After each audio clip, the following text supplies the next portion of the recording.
अस्सलामुअलैकुम friends, welcome to my academy. तो friends, आज हम वेब डेवलपमेंट के सफ़र में एक और वीडियो के साथ आपकी खिदमत में हाजिर हुए हैं। हमने अपनी प्रीवियस वीडियो में CSS में एडवांस सेलेक्टर्स देखे थे। आज की वीडियो में हम CSS में एनिमेशन देखेंगे। तो फ्रेंड्स, आइए आज की वीडियो स्टार्ट करते हैं। वीडियो स्टार्ट करने से पहले अगर आपने अभी तक चैनल को सब्सक्राइब नहीं किया हुआ तो जल्दी से चैनल को सब्सक्राइब कर लीजिए और बेल के आइकन पर लाजमी क्लिक कीजिएगा। तो फ्रेंड्स, आइए आज की वीडियो शुरू करते हैं। तो फ्रेंड्स, हम आ चुके हैं अपने VS कोड में। तो आइए एनिमेशन देखने के लिए सबसे पहले एक न्यू फाइल क्रिएट कर लेते हैं। हमने इस फाइल को नेम दिया है animation.html। तो इस तरीके से हमारी एक animation.html के नेम से फाइल भी क्रिएट हो चुकी है और उसी के साथ साथ हमने HTML की बॉयलर प्लेट भी इंक्लूड कर ली है।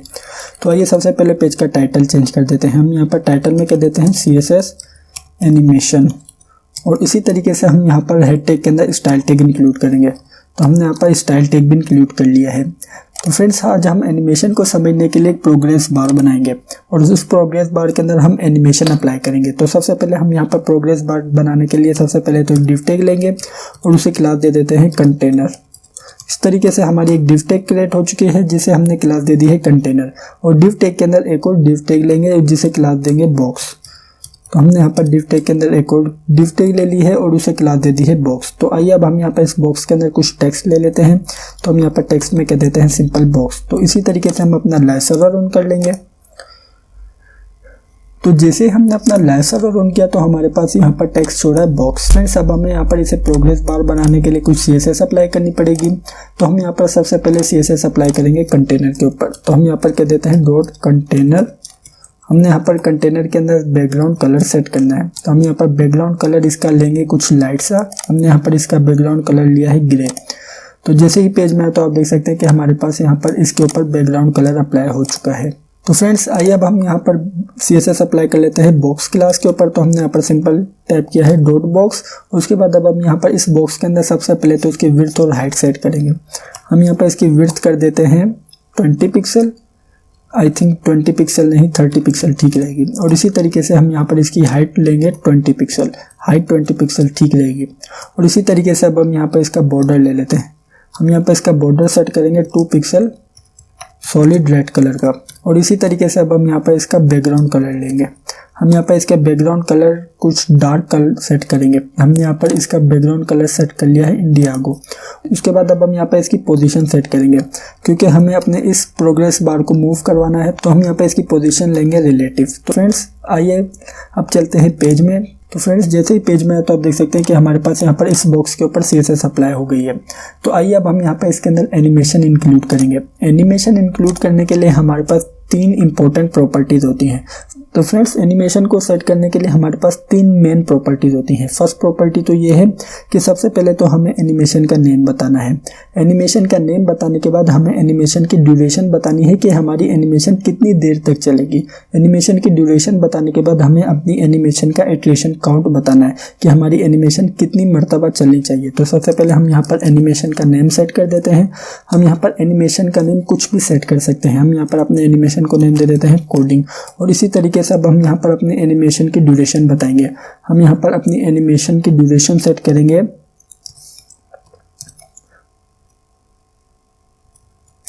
2 सेकेंड ठीक रहेगी। हमने यहाँ पर अपनी एनिमेशन की ड्यूरेशन सेट कर दी है 2 सेकेंड। आई थिंक हमारी मिस्टेक हो गई, अब ठीक है। हमने यहाँ पर अपनी एनिमेशन की ड्यूरेशन भी सेट कर ली है और अब इसी तरीके से एनिमेशन का इटरेशन काउंट सेट करेंगे। तो हम यहाँ पर अपने एनिमेशन का इटरेशन काउंट सेट कर देते हैं 3। इसका मतलब क्या है कि हमारी एनिमेशन 3 टाइम्स चलेगी। तो फ्रेंड्स, इस तरीके से हमने अपनी एनिमेशन सेट कर दी है। तो फ्रेंड्स, अब हमें यहाँ पर अपनी इस एनिमेशन को अप्लाई करना है। एनिमेशन को अप्लाई करने के लिए हम यहाँ पर यूज़ करेंगे की फ्रेम का। तो हम यहाँ पर @ के साइन के साथ टाइप कर देंगे की फ्रेम। तो फ्रेंड्स, जैसे हमने यहाँ पर इंटर प्लेस किया तो हमारे VS कोड ने हमें इसका सिंटैक्स दे दिया है। तो आइए अब हम यहाँ पर आइडेंटिफायर के अंदर सबसे पहले तो इसका नेम सेट कर लेते हैं। हमारे इस की फ्रेम का नेम भी वही होगा जो हमारे एनिमेशन का नेम है। तो हमारे एनिमेशन का नेम है कोडिंग। तो हमने यहाँ पर सिंपल टाइप कर दिया है कोडिंग। और उसके बाद अब हमें यहाँ पर सबसे पहले तो सेट करना पड़ेगा फ्रॉम। और उसके बाद अब हमें यहाँ पर फ्रॉम के बाद टू सेट करना पड़ेगा। इस एनिमेशन को सेट करने के हमारे पास 2 मेथड होते हैं। फर्स्ट मेथड तो ये है कि हमारी एनिमेशन कहाँ से स्टार्ट हो और कहाँ तक जाए, और सेकंड मेथड ये है कि हमें अपनी एनिमेशन को परसेंट वाइज भी सेट कर सकते हैं। सेकंड मेथड अभी हम देखेंगे, पहले हम अपना फर्स्ट मेथड देख लेते हैं। तो हम चाहते हैं कि जब हमारी एनिमेशन स्टार्ट हो तो हमारे बॉक्स की विड्थ रहे हम अपने बॉक्स की विड्थ रख लेते हैं 30 पिक्सल ही। हम और इसी तरीके से जब हमारी एनिमेशन एंड हो तो हमारे बॉक्स की विड्थ हो जाए, हम अपने बॉक्स की विड्थ रखेंगे 80 पिक्सल। तो आइए अब चलते हैं पेज में। तो जैसे ही पेज में है तो आप देख सकते हैं कि हमारे इस बॉक्स की विड्थ 30 पिक्सल से 80 पिक्सल तक जा रही है। तो फ्रेंड्स हमने यहाँ पर इसके ऊपर दो और प्रॉपर्टीज अप्लाई की थी। फर्स्ट थी एनिमेशन ड्यूरेशन और सेकंड थी एनिमेशन आइटरेशन काउंट। तो फ्रेंड्स सबसे पहले तो ये देख लेते हैं कि क्या हमारी एनिमेशन 3 टाइम चल रही है। तो आप देख सकते हैं कि 2 और 3, इसका मतलब क्या है कि हमारी एनिमेशन 3 टाइम चल रही है। और इसी तरीके से हमारी एनिमेशन का ड्यूरेशन है 2 सेकंड। तो फ्रेंड्स ये थी हमारे पास एनिमेशन की बेसिक प्रॉपर्टीज़। तो आइए अब हम एनिमेशन की कुछ और प्रॉपर्टीज़ देख लेते हैं। एनिमेशन की प्रॉपर्टीज़ के अंदर हम यहाँ पर एनिमेशन की डायरेक्शन भी सेट कर सकते हैं। तो हम यहाँ पर कह देते हैं एनिमेशन डायरेक्शन। हम यहाँ पर एनिमेशन की डायरेक्शन जैसे ही सेट की तो आप देख सकते हैं कि हमारे पास यहाँ पर डिफरेंट ऑप्शन आ रहे हैं। तो हम यहाँ पर एनिमेशन की डायरेक्शन सेट कर देते हैं रिवर्स। तो आइए अब चलते हैं पेज में। तो जैसे ही पेज में है तो आप देख सकते हैं कि हमारे इस एनिमेशन की डायरेक्शन रिवर्स हो गई है। पहले हमारी एनिमेशन की डायरेक्शन कुछ और थी और अब हमारी एनिमेशन की डायरेक्शन कुछ और है। तो फ्रेंड्स इस तरीके से हम एनिमेशन की डायरेक्शन भी सेट कर सकते हैं। तो मैं आपको एक रिकमेंड करूँगा कि आप यहाँ पर एक एक ऑप्शन ट्राई करें ताकि आपको और भी ज़्यादा क्लियर हो जाए कि हमारे पास कौन सी वैल्यू किस तरीके से वर्क कर रही है। और तो फ्रेंड्स इसी तरीके से अब हम यहाँ पर एनिमेशन की डायरेक्शन के बाद देख लेते हैं एनिमेशन की डिले। एनिमेशन डिले देखने के लिए हम यहाँ पर सेट कर देते हैं एनिमेशन डिले। हम यहाँ पर एनिमेशन का डिले भी सेट कर सकते हैं। हम यहाँ पर एनिमेशन का डिले कर देते हैं 2 सेकंड। इसका मतलब क्या है कि हमारे 2 सेकंड के बाद एनिमेशन अप्लाई होगी। तो आइए पेज में चलते हैं। तो जैसे ही पेज में है तो आप देख सकते हैं कि हमारे पास यहाँ पर 2 सेकंड के बाद एनिमेशन अप्लाई हो रही है। तो फ्रेंड्स इस तरीके से हम एनिमेशन का डिले भी सेट कर सकते हैं। इसी तरीके से हमारे पास एनिमेशन का फिल्म मोड होता है। हम यहाँ पर एनिमेशन के फिल्म मोड की प्रॉपर्टी देख लेते हैं। तो हम यहाँ पर एनिमेशन का फिल्म मोड सेट करने के लिए हमने यहाँ पर सिंपल टाइप कर दिया है एनिमेशन फिल्म मोड। हम यहाँ पर एनिमेशन के फिल्म मोड के अंदर टाइप कर देते हैं फॉरवर्ड। तो आइए पेज में चलते हैं। तो जैसे ही पेज में आया तो आप देख सकते हैं कि हमारे पास यहाँ पर एनिमेशन तो चल रही है। तो जैसे ही एनिमेशन की आइटरेशन कंप्लीट हुई तो इसकी विड्थ 30 पिक्सल ही सेट है। इसका मतलब क्या है कि हमारे पास एनिमेशन अप्लाई रहती है इसके अंदर। जब हमने एनिमेशन फिल्म मोड के अंदर फॉरवर्ड सेट किया तो हमारे पास एनिमेशन अप्लाई रहेगी। तो इस तरीके से हम एनिमेशन फिल्म मोड की प्रॉपर्टी अप्लाई कर सकते हैं। इसी तरीके से हमारे पास एनिमेशन फिल्म मोड के अंदर डिफरेंट ऑप्शन है, आप उन्हें एक एक करके ट्राई कर सकते हैं। इसी तरीके से फ्रेंड्स अब हम देख लेते हैं एनिमेशन टाइमिंग फंक्शन। तो एनिमेशन टाइमिंग फंक्शन देखने के लिए हम यहाँ पर कह देते हैं एनिमेशन टाइमिंग फंक्शन। इसके बाद अब हमारे पास यहाँ पर डिफरेंट ऑप्शन है। जो मेन ऑप्शन है मैं आपको वो बता देता हूँ। हमारे पास फर्स्ट है ease in. Ease in set किया और अब पेज में चलते हैं। तो आप देख सकते हैं कि हमारे पास यहाँ पर शुरू में तो एनिमेशन स्लो हुई, फिर एकदम एनिमेशन ने स्पीड पकड़ ली। तो इस तरीके से हमारे पास ईज इन वर्क करती है। इसी तरीके से अब हम देख लेते हैं ईज आउट। ईज आउट देख लेते हैं। तो हमने यहाँ पर सिंपल सेट कर दिया है ईज आउट और अब चलते हैं पेज में। तो जैसे ही पेज में आया तो आप देख सकते हैं कि हमारे पास यहाँ पर शुरू में एनिमेशन ने स्पीड पकड़ी है और बाद में वो स्लो हो गई है। तो इस तरीके से हमारी ईज आउट वर्क करती है। और इसी तरीके से हमारे पास एक होती है ease in out. Ease in out set किया है और आइए अब चलते हैं पेज में। तो आप देख सकते हैं कि हमारे पास स्टार्टिंग में और एंड में एनिमेशन स्लो है और उसके बाद हमारी एनिमेशन फास्ट है।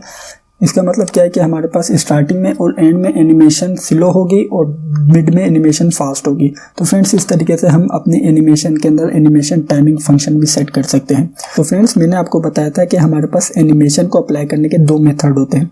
फर्स्ट मेथड तो हमने देख लिया। तो आइए अब हम अपना सेकंड मेथड देख लेते हैं। सेकंड मेथड में क्या होगा कि हम सेकंड मेथड के अंदर परसेंट के हिसाब से सेट करेंगे। अभी हमने यहाँ पर सिंपल ये बताया कि हमारी एनिमेशन स्टार्ट हो तो उसकी विड्थ ये रहे और एंड हो तो उसकी विड्थ ये रहे। लेकिन अब हम यहाँ पर इसके अंदर परसेंट वाइज बताएंगे कि हमारी एनिमेशन के इतने परसेंट पे ये CSS अप्लाई हो, इतने परसेंट पे ये CSS अप्लाई हो।